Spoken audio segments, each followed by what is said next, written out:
You are working on closing the gap between things wanted and things received. It's a trick question, so be careful.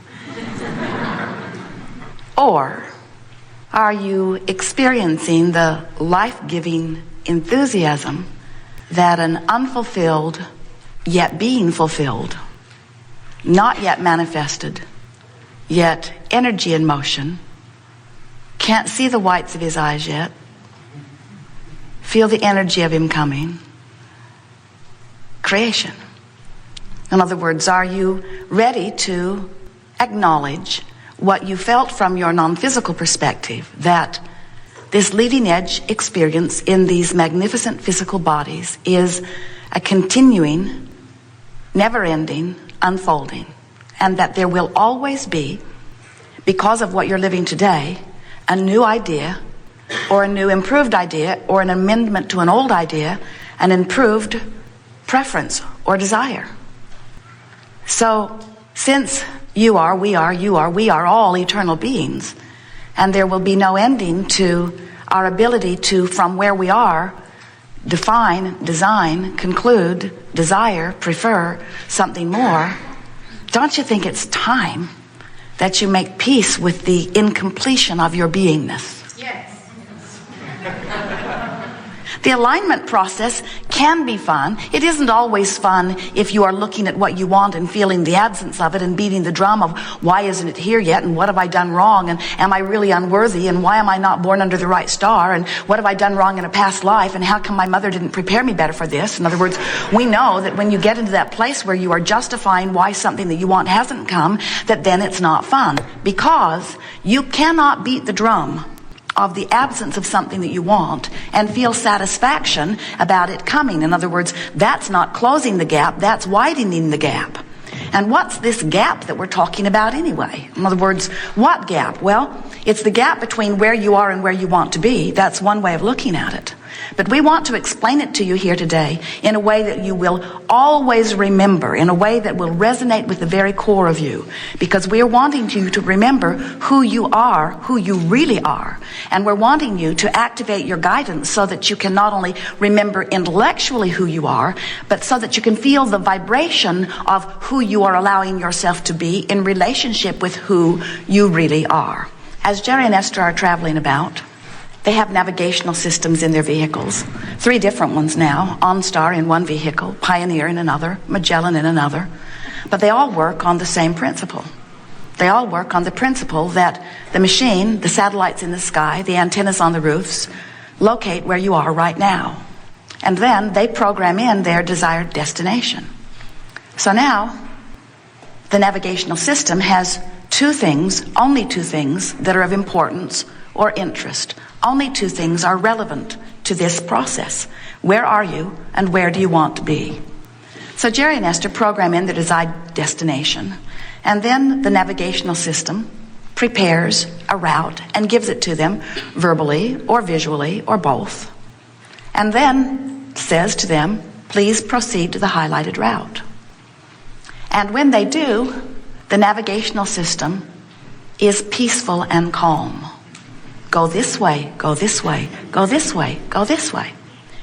But when Jerry and Esther, as they occasionally do, decide a different route than has been advised by the navigational system, Magellan especially kicks up quite a squawk. Please proceed to the highlighted route. Please proceed to the highlighted route. Please proceed to the highlighted route. When possible, make a legal U-turn. Because it is very clear. You're here, you say you want to go here. We've given you the best way of doing that, and when you don't do it, we'll let you know. So, you have a navigational system within you that operates on the same principle. Where are you in relationship to where you want to be? But there is another piece of this that we don't think that you are keenly aware of. And we think it is the missing piece that once you are keenly aware of it, you will once and forevermore understand your own guidance system. Finally, you are going to bring yourself into conscious awareness of the guidance that is coming forth from within you. And here's how it works. You've heard us say, if you've been listening to us for any length of time at all, that there are 3 steps to the creative process. Step 1 says, ask. Well, you may think that's easy for you. You've been asking all along.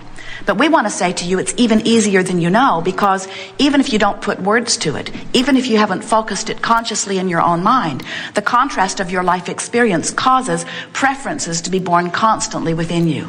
And as these preferences are born within you, they shoot out of you like vibrational rockets or rockets of request. So that is the asking, and it happens whether you know that it's happening or not. It is a consequence of living in a contrasting environment. So here you are, living contrast.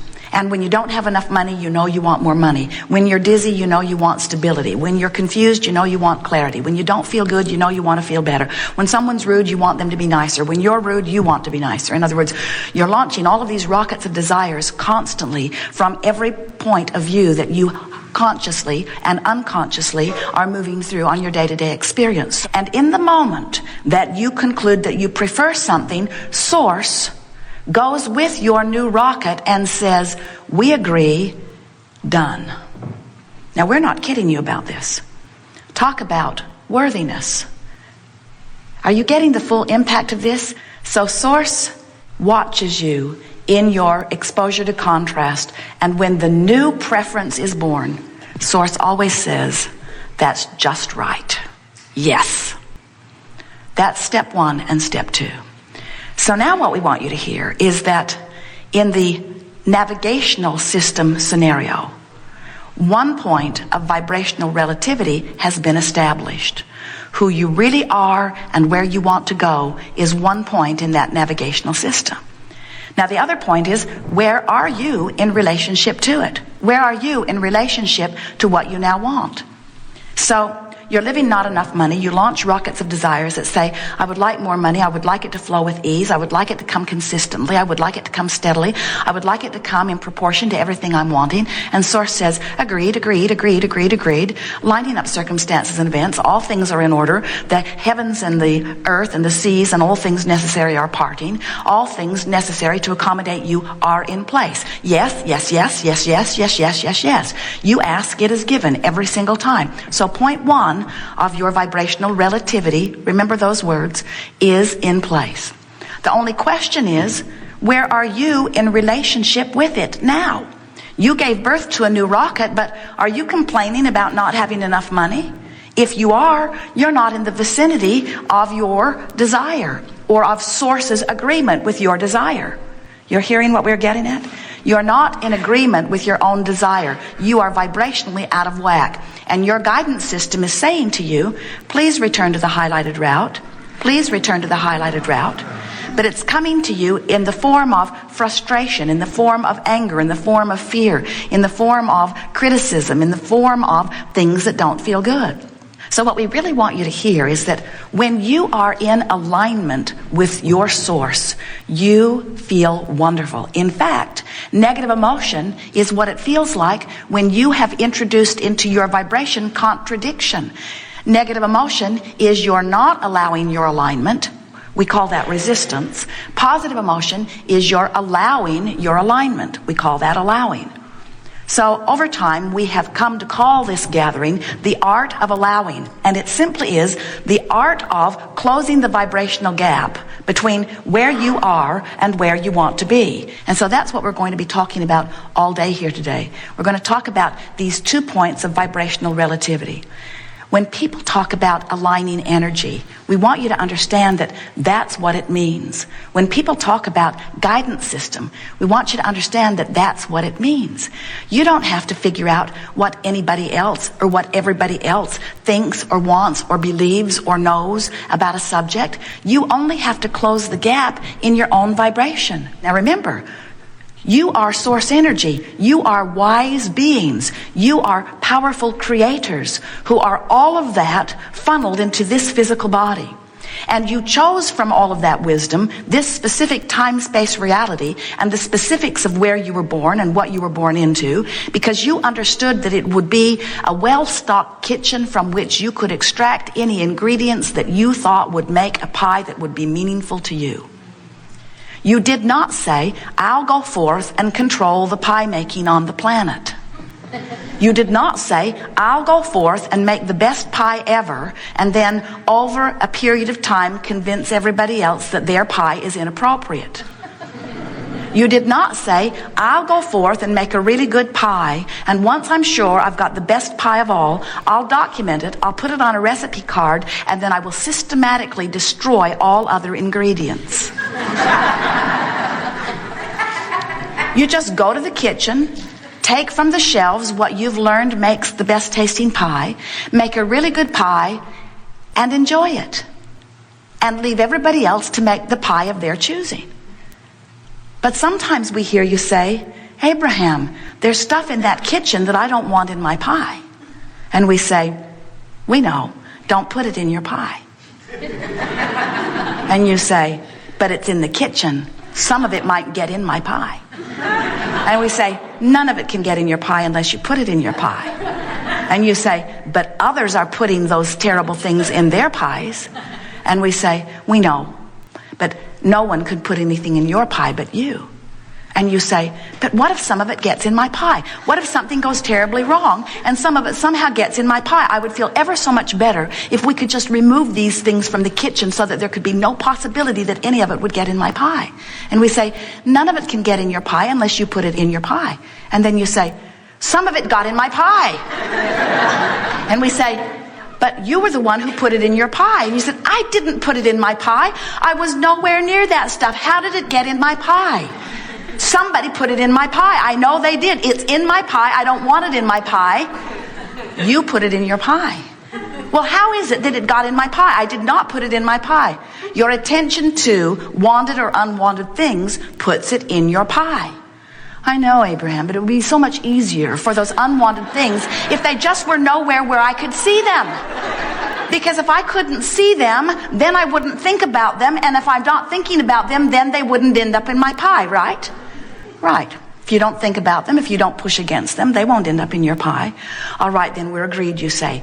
We will eradicate from the kitchen all things that I don't want in my pie. And we say, you're not the only pie maker. You get to choose for your pie, but you don't get to choose for everybody else's. You have free will to extract from the kitchen what you want to put in your pie. And you were born with a guidance system that lets you know what you want in your pie and what you're doing about it. Your life experience has helped you to conclude your pie. Vibrational escrow is full of all of the things you want. All of the things you want are shooting from you like rockets and are being held for you in vibrational escrow. With your encoding, with your vibrational encoding, they are yours. No one else can come and snatch them away. Everything that your life experience has caused you to want is there waiting for you. But you've got to close the vibrational gap. And we notice that one of the things that hinders you more than all other things put together about closing the vibrational gap is you're worried about what this guy's putting in his pie and that guy and that guy. So as a result, you're living what we would call a very conditional love life, where what you say is, I would feel better if those conditions were changed. And we say, we can imagine that you might feel better if those conditions were changed, but you don't have the right or the ability or the power. You're not ever going to be able to change all of those conditions that you think need to be changed so that you can feel better. You've got to go about it in another way. You've got to find a way of feeling better regardless of the conditions that are out there. And the key to it is focusing. The key to it is proceeding to your highlighted route. The key to it is keeping your nose in your own pie.